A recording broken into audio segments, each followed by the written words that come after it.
morning. My name is Jim Staros. I'm a former CPS teacher, parent of 4 students who graduated from CPS and current field rep at Chicago Teachers Union.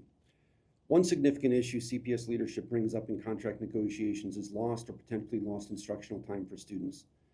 The lack of substitute or guest teachers is one area where lost time is not only being ignored, but amplified by CPS's reluctance to address some of the most basic issues for our guest teachers, such as the general lack of respect and concern for them, lack of paid professional development days afforded other CPS employees, and low overall pay and incentives.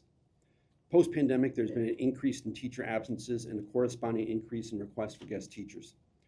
Throughout the pandemic and into the 24 school year, CTU advocated for and won targeted incentives to increase the number of guest teachers available, precisely because they understood that guest teachers were needed for continuity in the learning process in a time with increased teacher absences.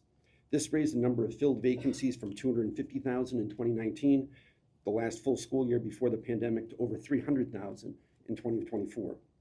Despite this increase, there are still over 80,000 unfilled positions in the 24 school year. But instead of expanding on the successful incentive program, CPS decided to end it and go back to pre-pandemic policy where the lowest paid guest teachers barely make minimum wage and earn no incentives.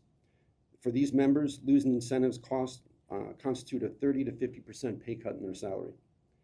By CPS cutting these stipends, fill rates will likely drop back to the 2019 levels, and we can expect more than a 50% increase in unfilled vacancies. You have 30 seconds remaining. In a letter sent by guest teachers to CEO Pedro Martinez 2 weeks ago, it was pointed out that many large districts such as LA, New York, Philadelphia, and San Jose are all outpacing Chicago in various compensation schemes and corresponding fill rates.